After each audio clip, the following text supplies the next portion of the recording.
La Fuerza Aérea detecta 95 sectores que serían utilizados como pistas clandestinas para trasladar droga a Centroamérica. Coloca muros de cemento en varios puntos de la fallida refinería del Pacífico en Manabí. Faltan por identificar 12 de los 119 cuerpos de reos que fueron asesinados hace una semana en la penitenciaría de Guayaquil. Dirigentes del transporte y gobierno retoman los diálogos sobre la focalización del subsidio a los combustibles. En mesas técnicas se buscará solución a las 5 discrepancias entre la CONAIE y el gobierno. El procurador Íñigo Salvador rechaza la intención del correísmo de censurarlo por un caso originado durante el gobierno de Rafael Correa.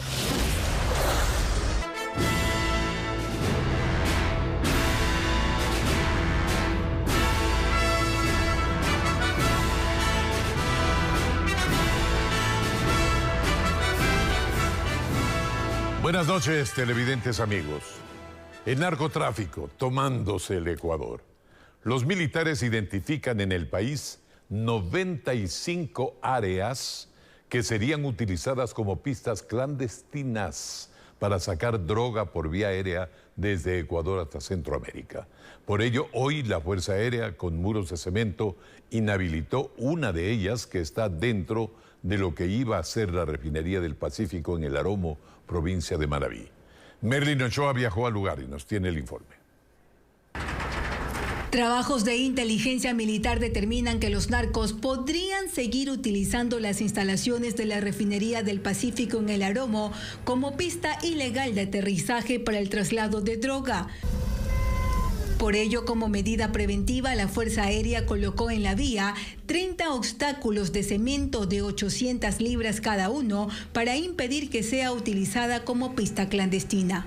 Estas calles tienen una dimensión de 2.500, 3.000 metros de largo, lo cual permitiría aterrizar aeronaves un poco más grandes. ¿Aeronaves que son utilizadas para el narcotráfico? Por supuesto, son aeronaves que no están bajo el control de la Dirección General de Aviación Civil, que vienen normalmente desde Centroamérica, vienen acá a abastecerse de droga. En el lugar no hay suficientes guardias de seguridad, por lo que es difícil controlar el ingreso de carros con droga o el aterrizaje de narcoavionetas. Bueno, antes teníamos 7 puntos de seguridad. ¿Y ahora? Distribuidos en diferentes zonas. Ahora solamente tenemos 2 puntos de seguridad, imposible. La frustrada refinería del Pacífico tiene 1.500 hectáreas y ahí, en el 2019, narcotraficantes se enfrentaron con la policía minutos después del despegue de una narcoavioneta. El Aromo es una zona clave para los narcos. El martes pasado fue hallado a 10 minutos de la refinería un camión con 300 kilos de droga que se presume saldría por vía aérea. Por ello, el general de la Fuerza Aérea recalca que han intensificado los trabajos para que en diciembre empiece a funcionar el radar del Cerro Montecristi. Nos permitiría tener una barrera electrónica para que estas aeronaves no puedan ingresar. Y si ingresan, nosotros, por supuesto, les estaremos esperando. Así como esta, en el país hay 95 áreas que están bajo la lupa de la Fuerza Aérea porque podrían ser utilizadas por mafias para el envío de grandes cantidades de droga desde aquí hasta Centroamérica. Pero no todas estas narcopistas pueden ser inhabilitadas. Guayas, Manabí, Esmeraldas y Santa Elena son las provincias con más casos de pistas irregulares. Fuerza Aérea desde el 2018 ha registrado 31 incidentes vinculados a narcoavionetas o pistas utilizadas por el crimen organizado transnacional. Un equipo de especialistas forenses y antropólogos emprenden un proceso genético para la identificación de los restos de los reclusos que aún no han podido ser reconocidos tras la masacre en la penitenciaría de Guayaquil. William Young nos explica más de este procedimiento médico. La principal dificultad es la condición en la que fueron encontrados los restos óseos de los reclusos asesinados. Fabiola Robalino, jefa técnica de Medicina Legal y Forense, reveló que las muestras que serán analizadas están sueltas, es decir, Hay cuerpos decapitados, extremidades incompletas, en algunos casos están solo las cabezas y destrozadas. Nos van quedando todavía piezas anatómicas separadas, aisladas, y todas estas piezas nosotros verificaremos el estado en el que se encuentran porque están carbonizadas la mayor parte y se verificará si es que es posible hacer esta extracción de ADN. La identificación de un cadáver es un proceso complejo y técnico. Primero es el reconocimiento externo del cuerpo. Toman fotografías y verifican las heridas, producidas por armas de fuego o cortopunzantes. Luego se toman las huellas dactilares y comienza un proceso de comparación con información disponible, por ejemplo, del registro civil. Si eso no funciona, vienen las pruebas antropológicas, es decir, comparación de datos que las familias puedan proveer sobre cicatrices, tatuajes o marcas que las víctimas hayan tenido en su cuerpo. Y si con este proceso tampoco se logra identificarlo, algo que está ocurriendo con algunos cuerpos incinerados y desmembrados, se realizará la prueba genética de ADN. Para esta tarea se sumaron especialistas de varias ciudades. Este miércoles llegan 2 antropólogos desde Quito. Para hacer este cotejamiento del perfil genético estamos hablando de entre 30 y 40 días aproximadamente. Se cumplió una semana de la masacre y Brandon aún no logra reconocer el cadáver de su hermano. Solo sabe que la causa de la muerte fue un disparo en el abdomen. Con los contactos que yo tenía con él, me dicen que sí puede ser él, por lo que yo le envié un mensaje ahora último y ya no me ha respondido. Pues. ¿En qué pabellón estaba él? En el pabellón 5. Mientras tanto, la Fiscalía de Guayas designó a Marjorie Escobar como la agente que investigará los asesinatos de los 119 reclusos. Hasta ahora son 12 los cuerpos que aún no se pueden reconocer. 2 de ellos serían extranjeros. La reconstrucción de los pabellones donde funcionaba la penitenciaría del Litoral es parte del plan que ejecuta el gobierno para mejorar la infraestructura de este centro de rehabilitación social, donde hace una semana 119 presos fueron asesinados por otros reos. Bessie Granja nos explica en qué consisten esas medidas. Son los antiguos pabellones donde antes funcionaba la penitenciaría del Litoral. En 2015 el gobierno derrocó parte de esta infraestructura para ampliar la cárcel. Sin embargo, el espacio no es suficiente. Actualmente registra un hacinamiento del 62%. Allí más de 8.500 reos cumplen su condena. Por ese motivo es urgente levantar nuevos espacios para los presos. El plan de reconstrucción de la penitenciaría del Litoral fue presentado en meses anteriores por el exdirector del Sistema de Rehabilitación Social, Fausto Cobo, quien argumentó por qué hay que usar lo antiguo como base. Se da cuenta que existe una infraestructura que se puede recuperar. Entonces está intacto la parte de cimientos, de estructura y de ingeniería, hay que reparar eso. Y ahí ganaríamos con menor costo también una posibilidad de bajar la posibilidad de hacinamiento en esta penitenciaría. No obstante, la matanza de 119 presos, ocurrida el pasado martes, obligó a la actual administración del SNAI a acelerar estos trabajos. Y la primera fase estimamos terminar hasta el mes de diciembre y más o menos la inversión está entre 3 a 5 millones en el complejo penitenciario de Guayaquil. Dentro del plan se incluye la habilitación de un corredor logístico en medio de los pabellones que tiene la cárcel, donde ingresarán los vehículos como ambulancias, buses y aquellos que distribuyen la alimentación. Una vez que el camión cruce por el escáner de carga que se instalará para detectar el posible ingreso de objetos prohibidos como armas y droga, usará este túnel. Actualmente los vehículos realizan este recorrido alrededor de los pabellones, pero se contemplan otras acciones. Dividir y redistribuir a las personas privadas de libertad en los diferentes pabellones para evitar hechos violentos. Son los planes que se ejecutarán en la cárcel más peligrosa del país. Y en otro asunto, hace pocos momentos terminó la reunión entre el presidente Lasso y los dirigentes de la transportación. Buscan llegar a acuerdos sobre la focalización del subsidio a los combustibles. Francisco Garcés está en Carondelet para informarnos. Francisco, ¿qué novedades tienes al momento?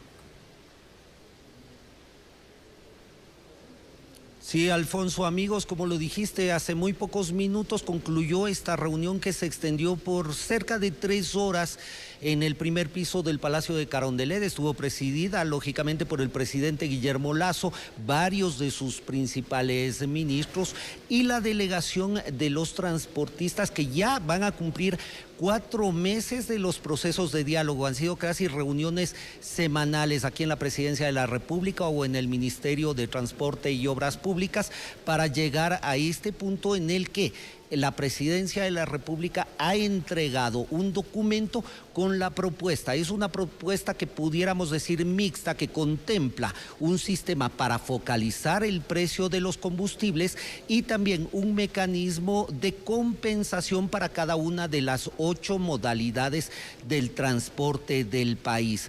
Este documento ya está en manos de los dirigentes de la transportación del Ecuador y será analizado antes de que en los próximos días, de ser posible, se firme un acuerdo definitivo. Después de la reunión, tanto la vocería del gobierno como de los transportistas se presentó ante la prensa para dar sus impresiones, que es lo que vamos a escuchar a continuación. Ha quedado en claro cuáles van a ser las focalizaciones o compensaciones que cada una de las modalidades del transporte tendrá.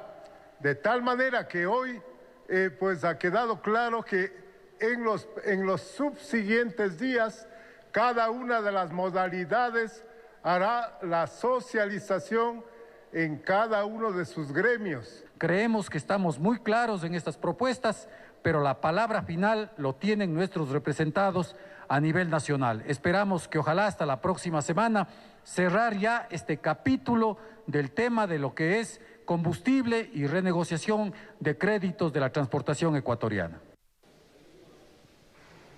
Efectivamente, será una semana que se tendrá de plazo para este proceso de socialización en cada una de las 8 modalidades del transporte. Las bases.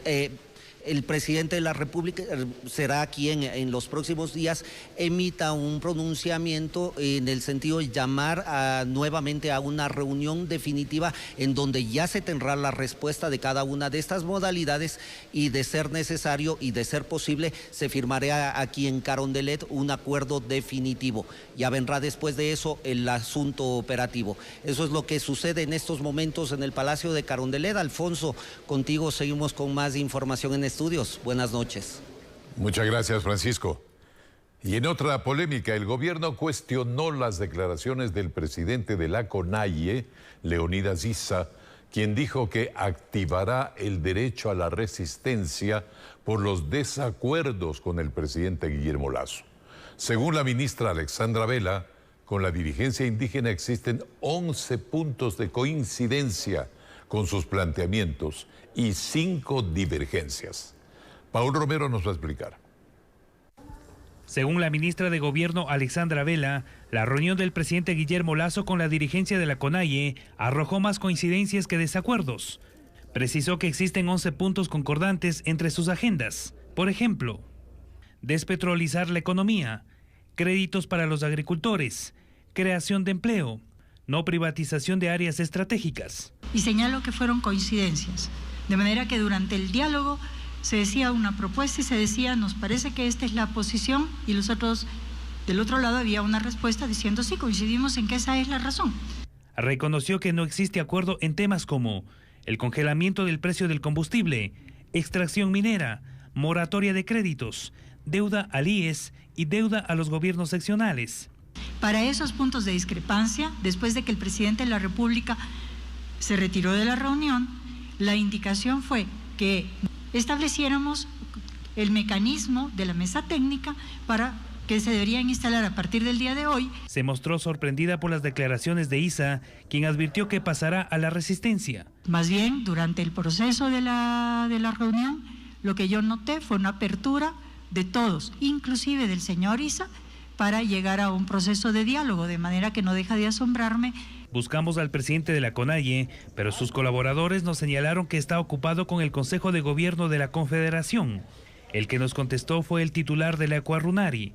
No hubo los acuerdos. hubo como que voluntades de nuestra parte de aceptar, decir, pero claro, presidente.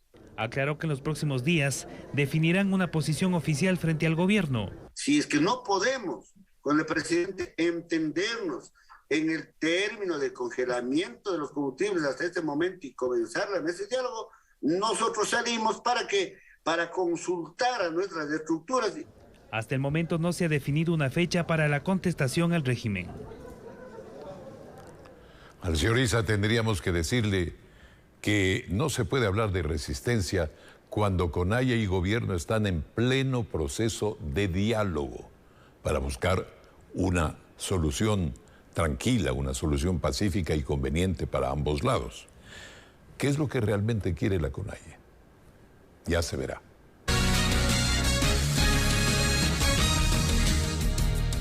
Hay reacciones tras el fallo que anoche sobreseyó a Abdalá y a Jacobo Bucaram en la causa por supuesta delincuencia organizada en la venta de pruebas para COVID-19.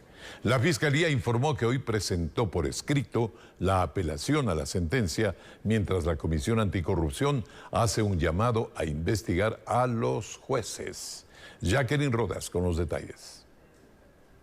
Durante la pandemia se abrieron varias investigaciones y procesos penales en contra del expresidente Abdalá Bucaram Ortiz y algunos de sus hijos, pero en la mayoría ya han sido absueltos. El último este lunes, cuando un juez de Quito dictó sobreseimiento en el caso por presunta delincuencia organizada en la comercialización de pruebas rápidas para COVID-19, que fueron adquiridas por Jacobo Bucaram Puley y almacenadas en la casa de su padre. Según el juzgador, ambos solo participaron como compradores de forma privada e incluso considera que pudieron ser víctimas de una organización de estafa liderada por los israelíes Shaida Khan, asesinado en la cárcel de Guayaquil, y Sheyman Oren. Todos los procesos nos están dando la razón, y no precisamente porque desde el comienzo, del inicio de estos procesos, lo advertimos la defensa, los procesos están siendo mal llevados, no existe prueba. La fiscal Lidia Sarabia rechazó que se haya ignorado pruebas como las llamadas telefónicas que le hicieron al israelí que luego fue asesinado en prisión. Este martes ya presentó su apelación por escrito. Antes, Abdalá y Jacobo Bucaram ya fueron sobreseídos del proceso por tráfico de bienes patrimoniales. Michelle Bucaram, Dalo Bucaram y su esposa Gabriela Pazmiño quedaron fuera del caso de supuesta corrupción en hospitales públicos. En otros fallos favorables consiguieron medidas alternativas a la prisión y en un caso hasta les ofrecieron disculpas. En la Comisión Nacional Anticorrupción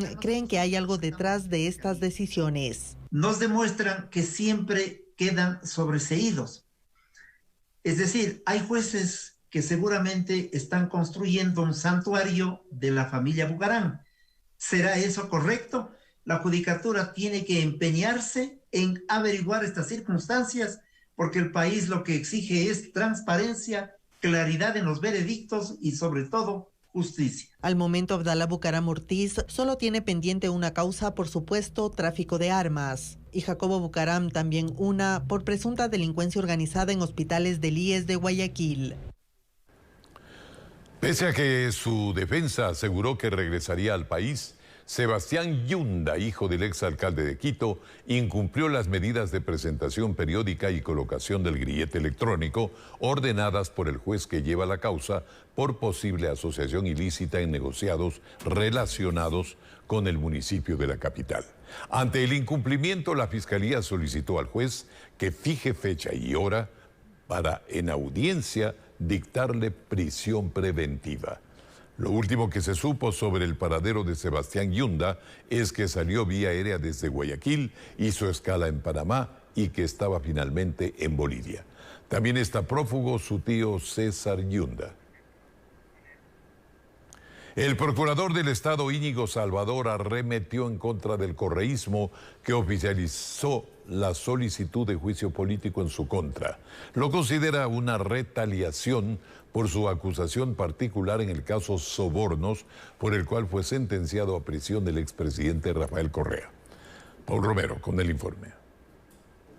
Para el procurador del Estado Íñigo Salvador, que el correísmo pretenda su eventual censura y destitución a través de un juicio político en la Asamblea, tiene varias explicaciones. El cumplimiento y ejecución de la sentencia dictada por la Corte Nacional de Justicia, Sala de lo Penal, en ese caso, concretamente la colocación de una placa ordenada en esa sentencia, con los nombres de los delincuentes. Ellos quieren, por un lado, cobrarse lo que entienden que es una deuda, quizás una deuda de honor. Los mafiosos también tienen honor. Se refiere a la colocación de esta placa en el Palacio de Gobierno en diciembre de 2020, en donde constan los nombres de los sentenciados por el caso Sobornos, liderados por el expresidente Rafael Correa, prófugo de la justicia. El correísmo le acusa de incumplimiento de funciones y le responsabiliza de haber gestionado el pago a la petrolera francesa Perenco de $374 millones que el Estado perdió en un arbitraje internacional. El arbitraje Perenco fue iniciado en abril de 2008 durante el gobierno de Rafael Correa, que yo asumo la Procuraduría en julio de 2018. Para ese momento, en 2014, ya se había dictado el laudo que establecía la responsabilidad del Estado ecuatoriano por estos actos confiscatorios. Aclaró que el ex procurador del correísmo, Diego García, fue quien defendió al Estado en el caso Perenco y también en otras demandas internacionales que perdió el Ecuador. Cuando él perdió los casos Burlington y Murphy, que son los dos hermanos gemelos del caso Perenco. El gobierno de Correa y el anterior procurador pagaron sin chistar $363 millones, es decir, más o menos la cifra que ahora el Ecuador deberá pagar a la compañía Perenco. Según la Procuraduría, el país tiene 48 demandas de arbitraje internacional por diferentes causas. Y con 45 firmas de respaldo, este martes el asambleísta Ricardo Vanegas oficializó el pedido de juicio político al superintendente de compañías Víctor Anchundia, a quien le acusa de incumplimiento de funciones. Según el legislador de Pachacutic, el superintendente no cumplió su función en una presunta estafa al Instituto de Seguridad Social de la Policía, ISPOL, por $800 millones en inversiones irregulares. El presidente de la República tuvo una intervención a través de redes sociales para recalcar que no posee bienes ni dinero en paraísos fiscales. Lazo señaló que su nombre no debe ser relacionado con actos irregulares y propuso que otros expliquen de dónde han obtenido sus recursos. Y no se quedó solo con el comunicado. En la noche el presidente de la República retomó el tema de los Pandora Papers para indicar que no ha incurrido en ilegalidad alguna. Recordarán que durante años me acusaron y rebuscaron, pero nada encontraron. Reconoció una vez más que tuvo empresas en paraísos fiscales, pero que desde hace un buen tiempo ya no. Mis ingresos provienen de mi trabajo de décadas en el Banco Guayaquil.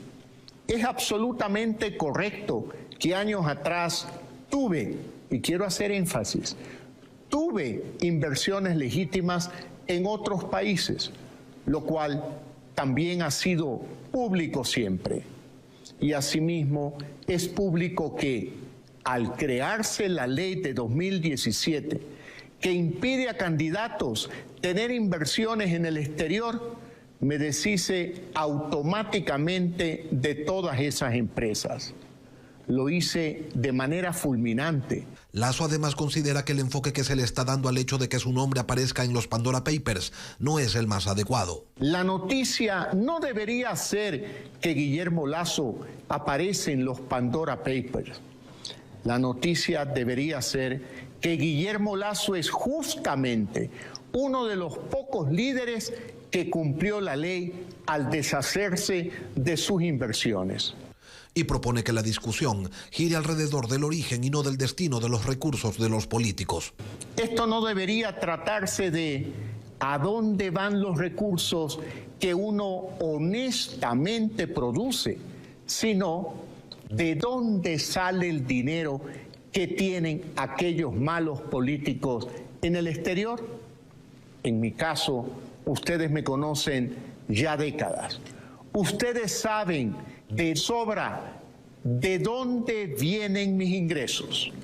Ahora háganse la pregunta, ¿de dónde sale el dinero de aquellos políticos que satanizan a quienes creamos emprendimiento y oportunidades? ¿De qué viven? que él busca crear un entorno donde los recursos no huyan, sino que se queden para generar riquezas que todos disfruten. El Ejecutivo respondió a la Asamblea las observaciones que realizaron a la proforma presupuestaria del 2021. Esta respuesta llega en medio de una disputa por los plazos. Según el Legislativo, ya se vencieron los plazos. El gobierno sostiene que lo ha hecho a tiempo. El régimen insiste en su propuesta original y no acoge ninguna de las sugerencias de los legisladores en cuanto a la proforma. Aun cuando en la Asamblea advirtieron que el plazo ya se había vencido, el Ejecutivo remitió la respuesta a las 11 observaciones que los legisladores le hicieron a la proforma presupuestaria del 2021. En ella, el gobierno se ratifica en su propuesta inicial. Y según el exministro Fausto Ortiz, este es apenas un ejercicio de formas. Como instrumento, aunque la Asamblea apruebe otra cosa, el Ministerio de Finanzas al día siguiente puede volver a regresar a sus números iniciales. Por lo tanto, no es que la Asamblea tiene alguna potestad sobre la proforma, porque la potestad es total del Ejecutivo y sobre todo del Ministerio de Finanzas. El hecho de que el gobierno no acoja ninguna de las observaciones del Legislativo a criterio de Alberto Acosta es un error. Sí es importante que el gobierno acoja las observaciones y envíe dentro de los plazos una proforma ajustada, como un gesto de buena voluntad, que sabemos que legalmente no tiene un impacto, pero políticamente sí tiene un impacto en la Asamblea. Pero más allá de eso, entiende que las miradas deben estar puestas en la proforma del 2022, porque ya faltan menos de 3 meses para que este año se termine. Necesitamos que en esa proforma aparezca ese esfuerzo que se tiene que hacer también desde el lado público, de poner en orden las cuentas fiscales, reducir aquellos gastos innecesarios y priorizar los gastos de lo importante: salud, educación, seguridad. Y que en esa proforma 2022 el gobierno podría tener un alivio gracias a los precios del petróleo. Quizás el déficit fiscal en este año, 2021, sea menor a 4.000 millones de dólares, porque el petróleo se ha subido más allá de la expectativa que el gobierno tenía. En la Asamblea aún no se pronuncian sobre la respuesta del Ejecutivo, que habían advertido se encontraba fuera de plazo. Vuelven las incomodidades y aglomeraciones al transporte público con la autorización del 100% de aforo. Los conductores aprovechan cualquier espacio para acomodar a los usuarios. Alex Ceballos realizó un recorrido. Nos tiene un informe. Se autorizó el 100% del aforo en el transporte público e inmediatamente los conductores cogieron confianza y llenaron los buses hasta la bandera. Tampoco hay distancia. Vean cómo vamos aquí. ¿A dónde va esta? A este va a Cumbayá. Vamos como sardinas, vamos. La necesidad de transportarse obligó a los pasajeros a viajar como antes de la pandemia, apretados, juntitos, codo a codo, al filo de la puerta. Full. Falta de servicio, no está muy bien. Cuidado, caballero, cuidado la puerta, caballero. Los agentes de tránsito miran la situación y nada más. Aunque vacunados, pero en medio de la pandemia, los pasajeros toman precauciones por su cuenta. ¡Les puedo llevar! Utilizan doble mascarilla. Tratan de abrir las ventanas, pero en las mañanas frías de Quito, pocos apoyan la idea. Doble mascarilla, mi señor. ¿Cuántas personas vinieron? ¿A full el bus? A full el bus. Hay que tener mucho cuidado, ¿no? Mucho cuidado, mucho, no estoy con precaución el señor, solo full lleno. De esa manera volvió esa forma de transportarse en Quito, buscando espacio, demasiado cerca. Los conductores no tienen miedo de llevar el 100% de aforo y un poquito más. Pocas horas después de un cruce de balas en territorio colombiano, cerca de la frontera con Ecuador, se registra un sicariato en el mismo sector. Ante la violencia en el vecino del norte por el control de los pasos clandestinos, la policía de Ecuador refuerza la seguridad para evitar la entrada de estos delincuentes a nuestro territorio. La alerta de un tiroteo en Colombia a escasos 100 metros del río Carchi, límite con Ecuador, activó a la policía de Tulcán en el sector conocido como Cuatro Esquinas para evitar el cruce de posibles delincuentes a territorio ecuatoriano. Cruce de balas en territorio colombiano y lógicamente queremos evitar que aquellas personas que están al margen de la ley puedan pasar acá a Ecuador con el fin a lo mejor de ser atendidos o de resguardarse aquí en el territorio ecuatoriano. Este enfrentamiento entre la policía de Ipiales en Nariño, Colombia y presuntos delincuentes no es nuevo. La violencia se toma los pasos informales, dejando varios asesinatos del otro lado de la frontera. En este mes han pasado más de 8 víctimas, 8 homicidios concretamente, al parecer vinculados por este tráfico de migrantes. Esta es la ruta sobre el río Carchi que conduce a Colombia y aquí durante el fin de semana se registró el último sicariato. 4 impactos de bala acabaron con la vida de un hombre y la mañana de este martes, nuevamente del lado colombiano, un hombre recibió varios disparos. Tras estos violentos casos estarían personas dedicadas al tráfico de migrantes. Que es la gente coyotera, pues nombrándolo así, que se disputa aquí la trocha, ¿no? Quieren ellos mandar, entonces si aparece algo otro coyotero, pues obviamente lo mandan a matar. Por este paso informal transitan decenas de motocicletas con pasajeros a bordo. Sus conductores también son víctimas de estas bandas delincuenciales, ya que son amenazados con armas para que les entreguen dinero de forma periódica, pago ilegal catalogado como vacunas. Pues prácticamente 10 por moto, entonces a veces uno se siente intimidado por eso. Grupos autodenominados como el Tren de Aragua vinieron a generar presión, zozobra, miedo, intimidez. La policía de Ipiales ha identificado 48 pasos informales usados para el cruce de personas. La lucha antinarcóticos también transcurre en Sucumbíos, frontera con Colombia. El grupo de fuerzas especiales 53 Rayo encontró una piscina con 1.500 galones de gasolina blanca utilizada para elaborar cocaína. El combustible era robado del ducto de Petroecuador. Perforaban el tubo y a través de mangueras trasladaban el líquido hasta un sitio a orillas del río Aguarico, desde donde lo habrían llevado a Colombia en canecas de 200 litros mediante camiones o quizá por el río. Tras 24 horas se registra otro robo al estilo sacapintas en Guayaquil. Esta vez ocurrió en el perímetro externo de un centro comercial. Como nos cuenta Bessie Granja, el monto del perjuicio bordea los $10.000 y la policía busca a los sospechosos de este asalto. Ocurrió cerca del mediodía de este martes en el norte de Guayaquil. Según versiones policiales, 2 hombres en motos se estacionaron en el exterior de un centro comercial. Uno de ellos ingresó por la puerta principal hacia la fila de clientes que está fuera del sitio, esperando ingresar a las agencias bancarias. Con un arma en mano, el antisocial amedrentó a un hombre y le arrebató el dinero en efectivo. Luego el ladrón salió corriendo del centro comercial y huyó en la moto con su compañero. Jefferson Valladares, jefe policial del distrito Modelo, habla del perjuicio. Un ciudadano había venido a hacer un depósito de una fuerte cantidad de dinero. Estamos hablando de la cantidad de $10.000.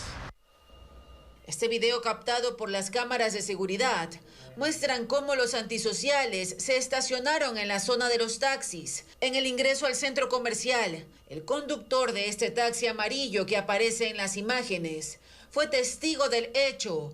Dice que trató de perseguirlos, pero huyeron velozmente. Y cuando yo vi a la gente, cógelo, cógelo, cógelo, ya venía el delincuente con una funda de dinero. Yo lo quise embarcarme. Como la gente decía, síguelo, síguelo, yo lo seguí hasta ver y la Juan Marengo. Pero ya el tráfico ya no me dejó. La policía recomienda a los bancos que amplíen su aforo para que los clientes no permanezcan afuera y sean víctimas de la delincuencia. Este lunes se registró otro robo al estilo sacapintas afuera de una agencia bancaria en el centro de Guayaquil. Producto del enfrentamiento entre antisociales y un policía que custodiaba la zona, una comerciante resultó herida en su hombro derecho. Un nuevo crimen eleva la atención en Quevedo, provincia de Los Ríos. Se trata de un ataque de sicarios también. Nuestro corresponsal Marlon Melo nos informa que la cifra actual de muertes violentas en esta provincia, Los Ríos, ya superó por mucho a la del año pasado. En la ventana de este vehículo quedaron los orificios de los 5 impactos de bala. Sucedió en el centro de la parroquia San Camilo en Quevedo, Los Ríos, cuando al conductor del taxi se le acercaron 2 hombres para acabar con la vida del pasajero que llevaba un arma. en donde se estaba verificando datos, es menor de edad, y el momento que fue asesinado tenía en su poder un arma de fuego en la cintura. Ciudadanos como Carlos Olvera dicen que la delincuencia está imparable y cada día va en aumento. Vea el comentario de ayer, cuántos muertos, el sábado, domingo, cuántos muertos también aquí en este Quevedo. Se está poniendo bien difícil aquí Quevedo. Según estadísticas de la policía, solo en los últimos 5 días se han registrado 9 muertes violentas al estilo sicariato en Quevedo, elevando la cifra de este año a 49 asesinatos en ese cantón fluminense. Le preguntamos al jefe del distrito Quevedo a qué responde esta ola de violencia. Luego tenemos el fallecimiento de 4 ciudadanos, de los cuales de alguna forma 3 de ellos tenían una conexión con el asunto de la captación ilegal de dinero. En toda la provincia de Los Ríos ya van 123 asesinatos, superando ampliamente los 74 registrados en el 2020. El tránsito vehicular por la vía Cuenca-Molleturo está interrumpido en el kilómetro 49 debido a un nuevo deslizamiento de tierra, según se informó. Las autoridades dicen que las fuertes precipitaciones que cayeron en esa zona provocaron la caída de lodo y piedras, lo cual mantiene obstaculizada la vía en su totalidad. El Servicio Nacional de Riesgos, junto con el Ministerio de Obras Públicas y la Comisión de Tránsito, trabajan para limpiar la vía lo más pronto y dar seguridad a los viajeros. Y ahora, para cerrar, una noticia curiosa, simpática. ¿Por qué los chivos, las cabras, en el cantón Zapotillo de la provincia de Loja, tienen los ojos pintados en el lomo? Fernando Terranova nos dice que se trata de un mecanismo innovador con el cual los ganaderos pretenden evitar el ataque de los pumas, pues cada mes un estimado de 30 de estos ejemplares mueren devorados por los felinos. Veamos. En las haciendas ubicadas en las inmediaciones de la Reserva La Ceiba del cantón Zapotillo, provincia de Loja, los chivos tienen un enemigo, los pumas. Esto porque cuando se les acaban sus presas naturales, los también llamados leones de montaña van contra ellos. Cada mes, un estimado de 30 cabras son devoradas por los pumas en la zona, afectando la economía de las familias. Ya son 4 que hemos perdido. Eso ahorita, y de ahí la vez siempre, cada vez que pasa nos deja matando a todos los vecinos de por aquí, nos afecta. Una chiva vale $60 por lo mínimo. Y usted sabe que la situación está difícil. Lo poco que producen las chivas, pues el puma se las come. Pero no por mucho tiempo más, porque quienes se dedican a la crianza de ganado caprino le han puesto el ojo al chivo. Y no es que los vigilen más. Literalmente, han pintado ojos en la parte trasera de sus cabras para disuadir a los pumas y que no las casen. Bueno, el proyecto que hemos denominado Ojo al Chivo lo hemos venido pensando ya desde hace un año atrás. Preocupados por la problemática que existe acá en la zona, porque es una zona donde la actividad de la capricultura es una de las actividades productivas más fuertes acá en el sector. Es en realidad una técnica africana que implementó el organismo Naturaleza y Cultura Internacional para evitar también la caza de pumas por parte de los ganaderos. Se trata de un proyecto piloto, pionero en el Ecuador, del que constantemente se evalúa su efectividad. Como las cabras son animales que se raspan o se echan con sus caderas en el piso, entonces estamos viendo que la pintura no está durando el tiempo que teníamos pensado, que era de 1 mes a 2 meses, como funcionó en otros lados. Estamos probando con cortarle un poco el pelo y así quizás cambiar la pintura, pero vamos a ir puliendo esos detalles. Más de 700 cabras ya han sido pintadas con este mecanismo innovador. Sí, qué bueno que hayan estas iniciativas entre nuestros productores ganaderos. Nos despedimos, amigos, el tiempo ha concluido.